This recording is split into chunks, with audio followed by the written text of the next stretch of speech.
Assalamualaikum warahmatullahi wabarakatuh. Puji syukur kita panjatkan kehadirat Allah Subhanahu wa Ta'ala. Sholawat serta salam kita haturkan kepada Rasulullah Muhammad SAW, karena dengan kasih sayangnya kita bisa berjumpa dan ketemu di channel ini. Anda menemukan channel ini bukanlah hal yang kebetulan, tetapi karena tarikan energi keselarasan antara Anda dan saya, dan semua adalah pasti karena kehendaknya. Di bagian sebelumnya kita belajar tentang siapa diri sejati kita, siapa yang bertanggung jawab akan tugas yang diberikan. Maka kali ini kita akan membahas kenapa ruh dan jiwa itu sesuatu hal yang sangat penting dan saling terkait supaya kita bisa menjalankan tugas dan bisa mempertanggungjawabkannya serta pulang atau kembali kepada Sang Maha Ruh. Di surat Al-Isra ayat 36, janganlah engkau mengikuti sesuatu yang tidak kau ketahui. Kenapa? Sesungguhnya pendengaran, penglihatan, dan hati nurani semua itu akan diminta pertanggungjawabannya. Jadi awalnya kita ini adalah ruh. Ketika sudah dikasih wadah, kemasan jasmani, saat masih bayi, panca indera kita belum begitu berfungsi secara maksimal. Disitulah bayi masih belum memiliki keinginan.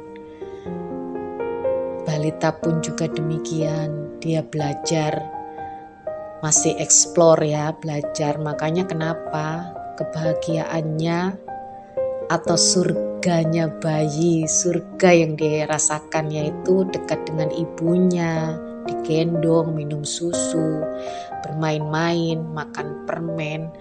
Itu surga bagi dia, bahagianya luar biasa. Surga yang dia rasakan, jiwanya masih bersih, ruhnya masih tersambung akan Tuhan.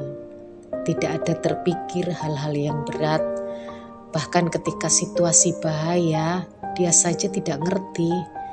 Makanya kalau anak kecil baru bisa jalan, dia nggak tahu itu mana jalan yang bahaya atau tidak. Ada tangga dia naik, tanpa tahu itu bahaya atau enggak. Nah, lambat laun semakin dia besar, semakin dia belajar, akalnya main, maka berlakulah hukum panca indera, penglihatan, pendengaran, rasa, dan lain-lain itu mendominasi, sehingga hasil panca indera tersebut menjadi program jiwa atau nafs kita. Sebuah hadis, tentu saja redaksi aslinya berbahasa Arab, ya, seperti ini. Al-nasu niyam idza matu intabahu. Jika diterjemahkan secara sederhana, makna hadis ini adalah sebagai berikut. Manusia itu sedang tidur, tertidur. Ketika mereka mati, barulah mereka terbangun.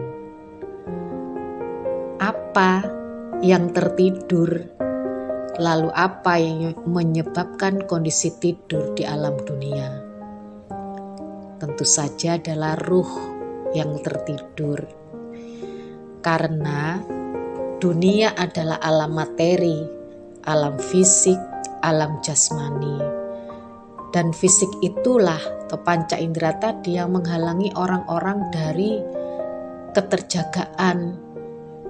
Alam materi itu penghalang ruh dari keterjagaan, dari kesadaran. Semakin tebal fisikalitas seseorang, maka semakin dalam dan nyenyak tidur ruh dia. Seperti ini sulit dibangunkan dan disadarkan. Sangat asik dan terlena dalam ketidaksadaran mereka. Sebaliknya, ketika fisikalitasnya tipis, minim, maka dalam kondisi tidur pun ia bisa merasakan kesederhanaan dan keterjagaan. semakin tipis dan minim lagi, maka semakin bagus pula tingkat keterjagaannya. Dalam kaitan inilah Nabi Muhammad SAW pernah menyatakan, kedua mataku tidur, tetapi hatiku tidak. Ini untuk menggambarkan bahwa dalam kehidupan yang disebut sebagai tidur itu pun, seseorang bisa menghidupkan hatinya, ruhnya agar tetap terjaga. Bagaimana ruhnya agar tetap bangun, hidup dan terjaga? Kembali lagi nih, jadi dulu di alam arwah, semua ruh bersaksi atas ketuhanan zat yang tak terhingga. Tuhan dalam ayat Al-Quran disebutkan mengenai kesaksian mereka.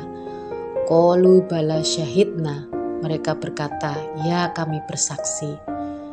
Mereka bukan hanya mengetahui namun juga menyaksikan kebenaran dan realita yang sesungguhnya. Kebenaran tersingkap tanpa penghalang, tanpa hijab. Begitu mereka menjadi makhluk fisik biologis di dunia, terlahir ke alam materi, mereka tidak tahu apa-apa lagi.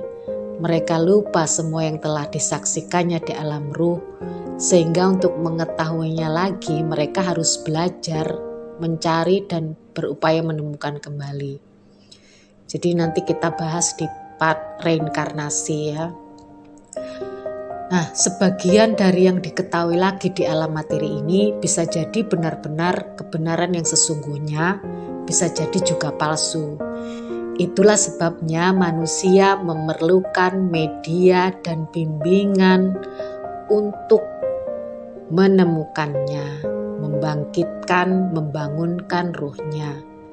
Sebagian ada yang mencoba menemukan hanya melalui akalnya, sebagian lagi melalui wahyu dari nabinya, dan sebagian lagi melalui keduanya, akal dan wahyu. Karena baik akal dan wahyu sebenarnya bisa beriringan dan menemukan kebenaran yang satu. Keduanya bahkan saling menguatkan. Nabi bahkan mengungkapkan bahwa agama adalah akal.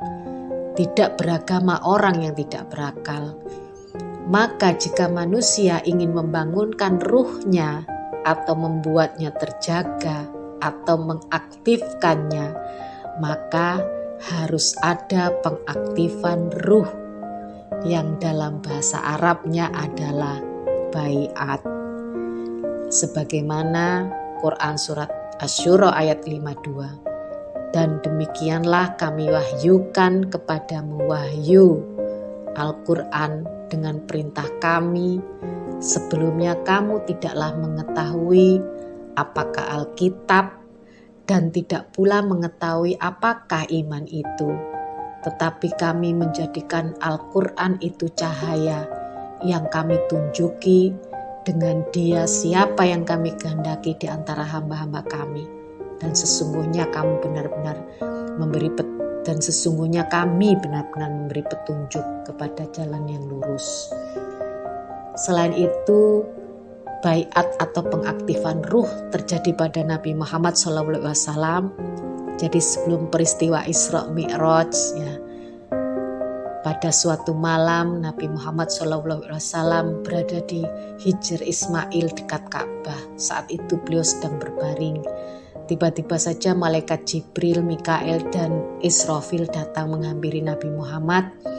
Mereka kemudian membawa Nabi Muhammad ke arah sumur Zam-Zam. Setibanya di sana mereka merebahkan tubuh Nabi Muhammad untuk dibelah dadanya oleh Jibril.